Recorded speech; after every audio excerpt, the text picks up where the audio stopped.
अजीज़ान ग्रामी, मेरी तकरीर का उन्वान है गौसे आज़म रज़ियल्लाहु ताला अन्हु की नज़र में इल्म व अहमियत क्या थी। हुजूर गौसे आज़म रज़ियल्लाहु ताला अन्हु की करामतों को हम खूब सुनते हैं, लेकिन उनकी तालीमात से हम और आप नाआशना हैं। आज ज़रूरत है हमें और आपको कि हम और आप हुजूर गौसे आज़म रज़ियल्लाहु ताला अन्हु की तालीमात से आशना होते नजर आए। हुजूर गौसे पाक रज़ियल्लाहु ताला अन्हु की तालीमात को अपनाने की कोशिश करते हुए नजर आए। अल्लाह रब्बुल इज्जत ने कलामे बलीग में इरशाद फरमाया, ऐ नबी, ऐ मुस्तफ़ा, आप लोगों से बता दीजिए, क्या वो लोग जो समझते हैं कि जो इल्म वाले हैं और जो बगैर इल्म वाले हैं वो आपस में कभी बराबर नहीं हो सकते हैं। इल्म वाला और बगैर इल्म वाला ये कभी आपस में बराबर नहीं हो सकते हैं। अजीज़ान ग्रामी, हमें और आपको आज इल्म की अहमियत को पहचानना है। हुजूर गौसे पाक रज़ियल्लाहु ताला अन्हु ने सारी जिंदगी दरसो तदरीस का काम किया है। आप 18 साल की उम्र में जब जीलान से शहर बगदाद की तरफ रवा दवा हुआ करते हैं, शहर बगदाद तशरीफ ले जाया करते हैं, वहाँ पर आप तहसील इल्म किया करते हैं। इल्म के हुसूल के लिए बहुत सारी मुसीबतों का सामना किया करते हैं, बहुत सारी परेशानियों को बर्दाश्त किया करते हैं। उसके बाद जब तकरीबन आपकी उम्र 50 साल पहुंचा करती है तो आप दरसो तदरीस का काम शुरू कर देते हैं। और आपने 1-2 साल तक नहीं, 10 साल तक नहीं, बल्कि आखिरी लम्हे तक यानी 40 साल तक मुसलसल हुजूर गौसे पाक रज़ियल्लाहु ताला अन्हु ने दरसो तदरीस के काम को अंजाम दिया। हुजूर गौसे पाक रज़ियल्लाहु ताला अन्हु ने 40 साल तक, और रिवायतों में सीरत निगारों ने यहाँ तक लिखा है कि हुजूर गौसे पाक रज़ियल्लाहु ताला अन्हु एक साल में 3000 उलमा को फारिग किया करते थे। उसमें से हाफिज़ कुरान होते थे, क़ारी कुरान होते थे, कोई इल्म तफसीर का आलिम होता था, कोई मुफस्सिर, कोई मुहद्दिस, कोई मुफ्ती, कोई फ़क़ीह हुआ करता था। इन तमाम चीज़ों के बावजूद जितने भी आलिम आपने पैदा फरमाए हैं, आलिम मुफ्ती तो होते थे, साथ में अल्लाह के वली भी हुआ करते थे। ये हुजूर गौसे आज़म रज़ियल्लाहु ताला अन्हु की तालीमात है। अज़ीज़ान ग्रामी, आज हम उनका नारा तो लगाते हैं, आज उनकी करामतों को हम पढ़ते और सुनते हैं, लेकिन उनकी तालीमात को ना हम पढ़ने की कोशिश किया करते हैं और ना अज़ीज़ान ग्रामी हम उनकी तालीमात पर अमल पैरा होने की कोशिश करते हैं। आज ज़रूरत इस बात की है कि हम उनकी तालीमात को आगे बढ़ाते हुए नजर आए, उनकी तालीमात को खुद पढ़े, लोगों के सामने बयान करते हुए नजर आए, उनकी तालीमात को खुद अपनाने की कोशिश करें और लोगों को उस पर उजागर करने की कोशिश करते हुए नजर आए, ताकि जब गौसे आज़म रज़ियल्लाहु ताला अन्हु की अगर हम तालीमात को अपनाएंगे, इस दुनिया में भी कामयाब होंगे, आखिरत की मंजिलें भी आसान होती हुई नजर आएंगी। ये हुजूर गौसे पाक, हमने और आपने क्या समझा हुजूर गौसे पाक रज़ियल्लाहु ताला। मेरा ईमान व अकीदा ये है कि आपने और हमने कुरान करीम में पढ़ा है कि हज़रत लुक़मान ने जो नसीहतें की थी अपने बेटे को, अल्लाह रब्बुल इज्जत ने उन नसीहतों को कुरान में बयान फरमाया है। अहले इल्म जानते हैं कि उन नसीहतों को, और मेरा ये यकीन है कि अगर कुरान अब्दुल कादिर जीलानी के ज़माने के बाद नाजिल हुआ होता तो जो तालीमात, जो नजरिए, जो नसीहतें हुजूर गौसे पाक रज़ियल्लाहु ताला अन्हु ने अपने बेटे को की थी, वो भी कुरान के अंदर मज़कूर होते, वो भी कुरान के अंदर बयान किए गए।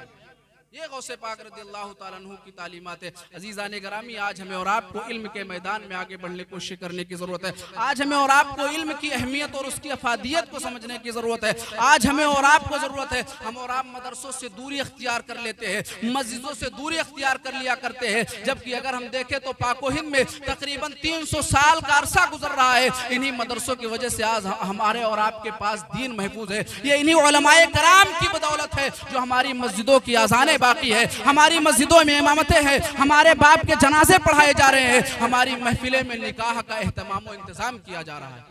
हम और आप अगर मदारिस को छोड़ देंगे, अगर हम और आप मसाजिद से उलमाए कराम से लाताल्लुकी का इजहार करेंगे, यकीन जानिए अज़ीज़ान ग्रामी, आप मदरसे को चंदा मत दीजिए। मैं आपको कहता हूँ, आप मस्जिद का ख्याल मत रखिए। 1-2 साल की तो बात नहीं करता, लेकिन तकरीबन अगर 50 साल का अरसा गुजर जाएगा, मदारिस को ख़त्म कर दिया जाएगा, मसाजिदों को बंद कर दिया जाएगा, तो आपकी मस्जिदों में तो मुसल्ला तो ज़रूर होगा, लेकिन नमाज पढ़ाने वाला इमाम ना होगा। आपके बाप का जनाजा तो पढ़ा होगा, लेकिन जनाजा पढ़ाने वाला इमाम मौजूद न होगा। आपकी बारात तो आई होगी, आपकी बेटी की शादी तो हो रही होगी, आप बेटी की बारात तो लेकर जा रहे होंगे, लेकिन वहां निकाह पढ़ाने के लिए काजी दस्तयाब न होगा। ये इन्हीं मदरसों की दीन है, इन्हीं मस्जिदों की वजह है कि आज हमारा और आपका दीन महफूज है।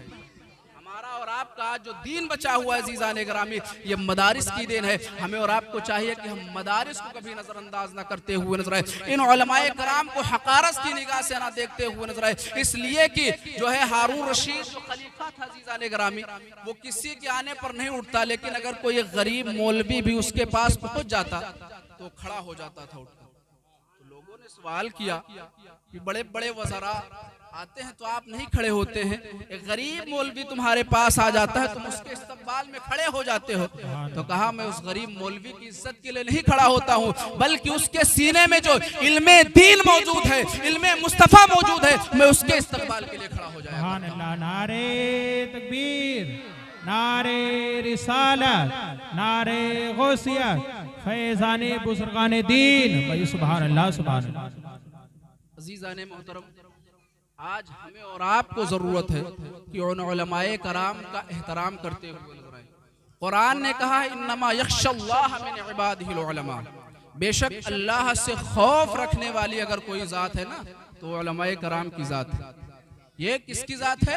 उलमा की जात है। और मैं बताऊं ये खौफ इसलिए नहीं पैदा होता है, खौफ मोहब्बत में पैदा हुआ करता है। अगर इंसान मोहब्बत किया करता है तो उसके दिल में उस चीज का खुद ही खौफ पैदा हो जाया करता है कि मैं जिससे मोहब्बत करता हूं कहीं ऐसा काम ना कर जाऊं जिसकी वजह से मेरा महबूब मुझसे नाराज हो जाए, मैं जिससे मोहब्बत करता हूं कहीं वो खफा ना हो जाए। मुरीद अपने पीर की मोहब्बत में उसका अदब एहतराम करता है, इस बात का खौफ उसके दिल में लाहक हुआ करता है कि ऐसा कोई काम सरंजाम न हो जाए, ऐसी कोई गलती सरजद न हो जाए जिसकी वजह से मेरा पीर मुझसे नाराज हो जाए। अजीज़ाने गिरामी, आज हुज़ूर गौसे पाक रज़ियल्लाहु ताला अन्हु की हम मीलाद को मना रहे हैं, आपकी याद को मना रहे हैं। हुज़ूर गौसे पाक रज़ियल्लाहु ताला अन्हु की विसाल की तारीख नहीं है, उलमाए कराम का इख्तिलाफ है इसमें कि जो है 11वीं शरीफ भी हो सकती है, 17 तारीख भी हो सकती है, बहुत सारे इख्तिलाफात है। लेकिन हुज़ूर गौसे पाक रज़ियल्लाहु ताला अन्हु अपनी सारी जिंदगी जितने दिन आप रहे हैं इस 11वीं शरीफ के मौके पर आप खाने का एहतमाम और इंतजाम किया करते थे।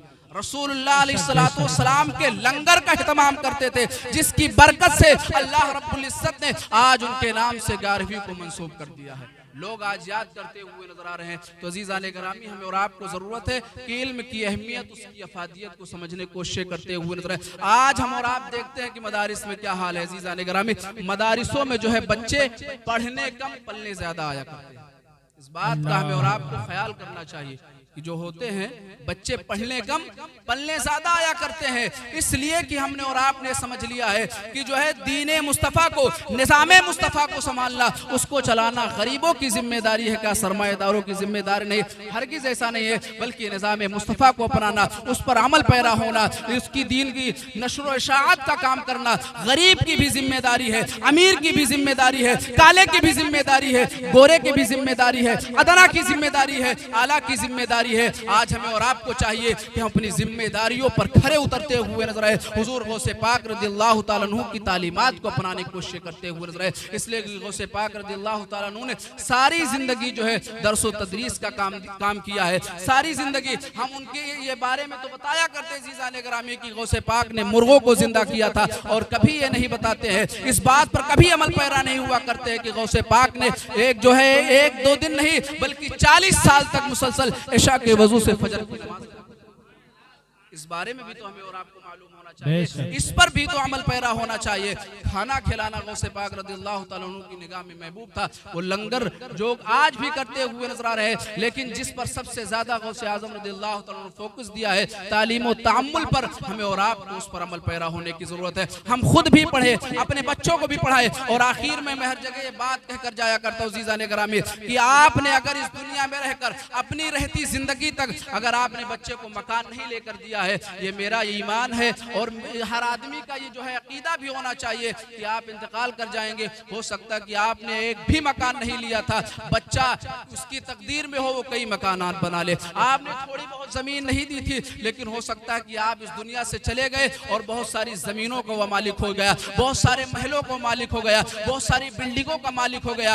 आप अगर दुनिया में रहकर बेटे की शादी नहीं कर पाएंगे, जाने के बाद शादी हो जाएगी, मकान नहीं दे पाएंगे, मकान मिल जाएगा, जमीन नहीं देकर जाएंगे, जमीन मिल जाएगी। लेकिन अगर अजीजाने मोहतरम, अगर आप दुनिया में रहकर अपने बच्चे को तालीम नहीं सिखाई है, इल्म नहीं दिया है, तो सब कुछ तो उसके पास हो सकता है लेकिन इल्म नहीं हो सकता है, तालीम।